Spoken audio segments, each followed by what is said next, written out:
Hey everyone, it's Eric Bartley.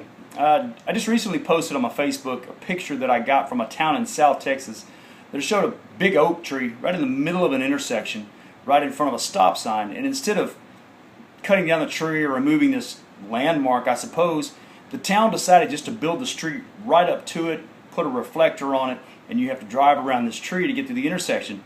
And it kind of set my mind in a direction where I started thinking about obstacles and struggles and the different problems that we face in life. And it began to make me kind of wonder, what do other people do to get through obstacles? I know some of the things I've had to go through the years, the strategies, tips, and so on. Well, anyway, I posted on Facebook this picture, and I asked the question, what kinds of things do you do to help you get through obstacles? And several of you responded and gave me some pretty good ideas, and I'm kind of putting those things together. But what I want to do is over the next few days, I'm going to post some videos of just some tips that I would say would help us to get through obstacles, how to overcome the things that just happen to us in life, the obstacles that show up in our everyday life. First off, I think the first thing that needs to be done in every obstacle that you see is you've got to decide whose obstacle it is. Now that may seem like an odd question, but whose is this thing?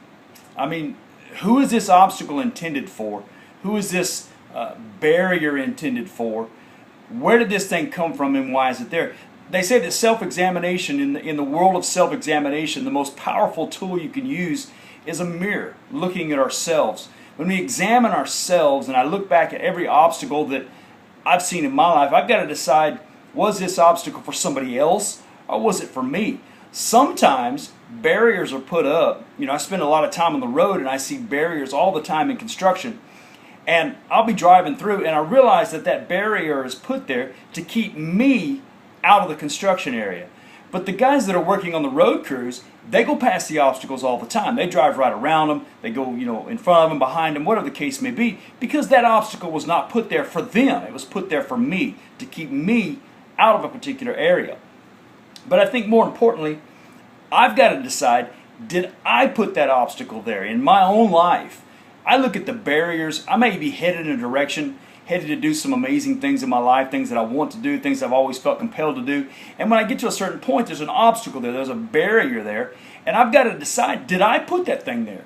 Sometimes I construct those barriers to keep me from going forward for whatever reason. I'm not sure, we could psychoanalyze it all day long if we wanted to, but to decide, is that barrier something that I put there, or did somebody else put it there? Sometimes barriers are placed in front of us by other people. They may have ill intent, but oftentimes it's just their life gets in the way of ours, and it stops us from accomplishing those things that we want to do. I think more importantly, I need to back up and look and say, am I doing anything that's going to sabotage my journey? Am I doing anything, putting obstacles in my own way, putting obstacles in my own path that would keep me from, number one, fulfilling the will of God in my life. Number two, doing the things that I really feel like I'm supposed to be doing.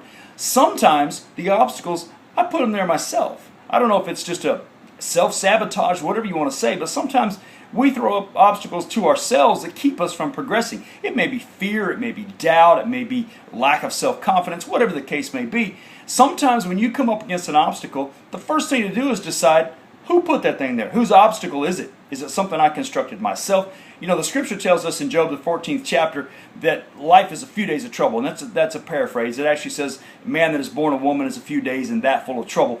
But life is a few days of trouble. And I agree. Sometimes life can be pretty cumbersome, pretty heavy to carry the load.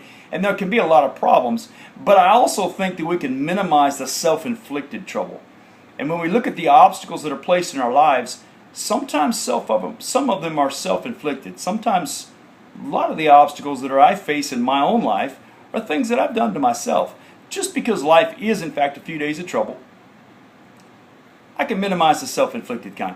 So first thing, look at the obstacles that pop up in your life and say, who is this intended for? Is it intended for me? And number one. Number two, did I put the thing in my place? Thanks. Hope that helps. God bless.